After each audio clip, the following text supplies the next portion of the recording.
Who do you believe is literally evil? Hi guys, it's Em. I hope you enjoyed today's video. If you do, please take a second to subscribe as it really does help the channel. I'm gonna restrain from adding my own opinion to a lot of these posts because they're pretty controversial, and that's not my favorite thing to add to if I don't fully believe in them. That being said, feel free to share your thoughts on any of these down below. Now, let's get into today's video. Story 1. I don't believe in good and evil generally speaking, but if a man can be said to be evil, you can't do much better than Joe Kors Sr.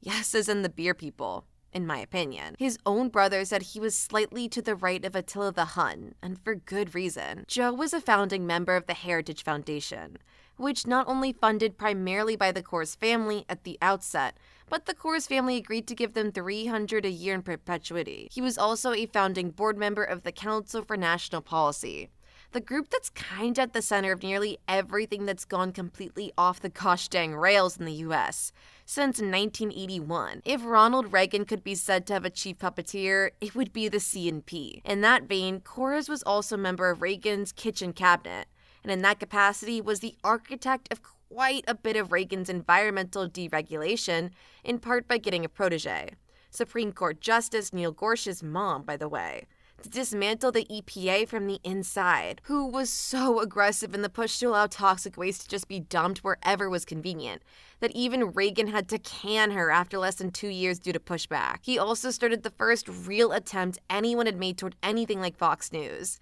which more closely resembled Sinclair Broadcasting, and that they made conservative news packages that claimed to be right down to the middle coverage, and sold them to network affiliates all over the US. Compared to all that crap, firing striking workers and replacing those striking workers with scabs, who then joined the union specifically devoted to dissolve it, which he also did, obviously, is just quaint old-school robbery barony. There's very little that is absolute crap today that Joe Kors Sr. didn't have a hand in. A real monstrous black hole of a human being. Story 2. Much of the CIA, KGB, and other billionaire-funded special ops meant to destabilize people, causing them to starve, revolt, or kill each other. Remember Oliver North, under Ronald Reagan, worked with drug dealers to get a cut while they sold crack cocaine to American citizens to fund his Contra program. Worst part was that Ronnie's wife launched Just Say No, while lying next to the biggest drug dealer in the USA, Ronald Reagan. Plus, to add insult to injury, he told all his Republican pals to invest in privatized prisons because they were going to put a lot of black men in jail after they got them hooked on cocaine and crack. F Ronald Reagan. The guy was a dirtbag. And Oliver North, you are a terrible human being for what you did to so many families, under the flag of freedom you swore to protect. You destroyed the lives of Americans and sold out your love for your country. Story 3. I believe Elon Musk is utilizing his influence and purchase of Twitter to cause enough disruption in American politics and society to enable conservative social reform. Specifically, I believe he's intentionally trying to make anyone willing to hold left-wing political views fear for their life by boosting right-wing calls to violence into the spotlight on Twitter. He framed buying Twitter Blue as supporting him in these views. He unbanned people who were known for their hatred. He removed the content filters that blocked and banned posts filled with bigotry and calls for violence. That, and there's a 100% chance to be unbanned on Twitter within 48 hours by saying you were mass reported by the cancel culture woke mob, which works regardless of how or why you were banned. Story 4. My mother, but she's dead. Thank God. She choked me twice till I passed out. Waited to do that after my dad died when I was 16. Left handprints on my neck because she squeezed so hard. My friends and coworkers witnessed the proof because why should I hide the abuse? My brothers never tried to help. Guess better me than them attitude. It's so deep and hurtful. Just please, parents, if you're stressed, upset, whatever, don't abuse your kids or anyone. It has caused a lifetime of pain for me. And it's been many years. I still panic if someone comes near my neck or gets too close. Trust has been a lifetime issue for me. I still get therapy because of PTSD, anxiety, and depression. This is one story I'll touch on since it's not about any major public figures. I was lucky to grow up in a very loving home, but my mom did have a bipolar breakdown when I was older, and the few months I spent living through that were horrible. She has since got help and returned back to the wonderful mother she was. But I know the regret she feels for that time is indescribable. It's made me feel such a strong conviction in making sure I've got my crap handled before having kids. because I would never want them to feel the way I did. I want them to know I love them and would never hurt them.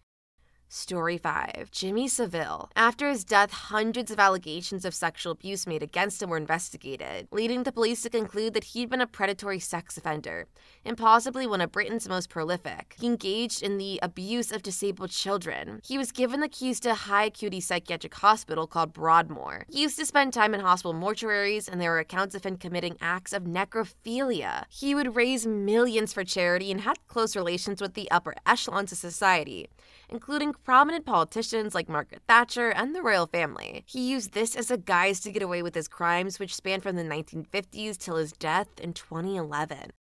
Story 6. I think there are two types of evil.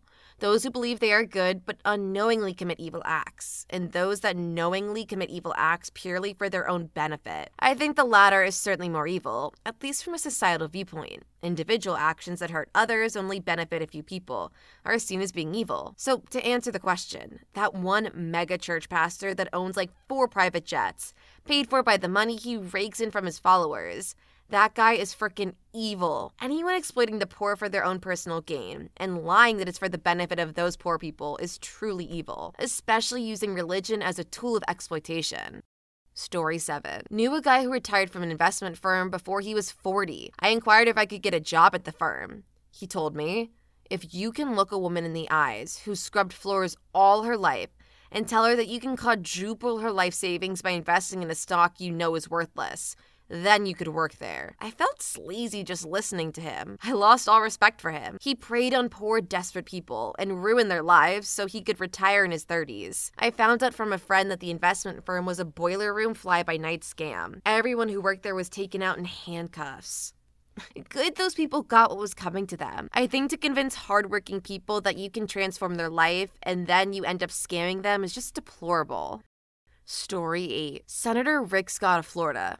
I read about his tenure as CEO of Hospital Corporations of America prior to him getting into politics. Under his leadership, the corporation was indicted and tried for fraud, in which was the largest fraud case in U.S. history. The case resulted in a fine of $1.7 billion, the largest in U.S. history at that time. In another unrelated lawsuit, Scott invoked his Fifth Amendment privilege a whopping 75 times. The man is one of the most dishonest politicians in the U.S., and that is saying a lot. How he got to be governor and now senator befuddles me.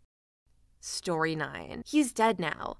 But Saddam Hussein's eldest son, Uday Hussein, was one of the most sadistic, cruel, violent, and predatory humans in existence. He tortured, abused, and murdered countless people out of pure spontaneous rage and bloodthirst. His wiki article is super dark and full of insane stories. Under the section, Partying, it describes how he'd force his friends to stand against a wall and consume drinks of 90% alcohol and drugs in 10 minutes, in punishment for not doing so. Involve shaving your eyebrows off, beatings and whippings. Definitely one of those kinds of people who actually deserve to be killed. Story 10. Church cults in general. People's Temple, Heaven's Gate, etc. My uncle fell into one of those cults and it ruined him and his family for a long time. My cousins had to be given free lunches by neighbors, school, my grandparents, and our aunt in my family. All they would eat is bread, and if they're very lucky, oatmeal. Aunt and uncle gave away almost all their money to the cult. It took a lot of convincing for them to stop. My cousins turned out relatively okay for themselves, but I know it affected them quite a bit to this day. Story 11. Big pharma, big agriculture, most economics, psychiatry, most video game publishers. At least half of all food scientists, fast food chains, Starbucks, energy drink companies, Coca-Cola, the company, and the GOP. Basically anyone who poisons the earth and their fellow people for profit. They're by far the worst, and I bet if we survive and advance to the next stage of human evolution, they'll look back in awe at how we let such people do what they're doing to us and also be able to trace most of our society's woes back to this exact issue. Story 12. I've met evil once. When I was very new to teaching, I encountered a student who was off, not in the way we usually associate with things like autism or ADHD. I've had plenty of students who fit under either of those labels, or both sometimes, and they are just a little different in their own special ways, not off in the way this one student was. The student was only 8, but he already had more write-ups than most high schoolers have. Not minor ones either, these were major ones. Things like shoving kids off the jungle gym, destroying school property, bringing knives to school, dissecting insects on the playground, and then putting the guts on other kids. Those kinds of things. I don't know what was actually wrong with that kid. I raised warnings about him several times, but whatever happened behind the scenes didn't help. And I wasn't terribly surprised when 12 years later, the kid went to prison for murdering the girl he'd been stalking. I started teaching to help children, but sometimes you just can't offer the help a child needs. A lot of these problems stem from parents not wanting to do their job at home and teach their children proper manners. But sometimes it could also be an undiagnosed mental disorder. That being said, it's always on the school to protect their children, even if it means having to kick one out for the greater good. Story 13. Tricia Cotham voted in as a Democrat for one of NC's most deep blue districts. Then 4 months into her term, she flipped her party to Republican, granting them a majority in state representatives. This culminating into a 12-week abortion ban as Republicans were able to narrowly override the governor's veto. Now, evil is subjective, but this is truly sinister, as it subverts the will of the majority of people that voted for her. No amount of bribery is gonna fix that busted hairline, so there's that, I guess.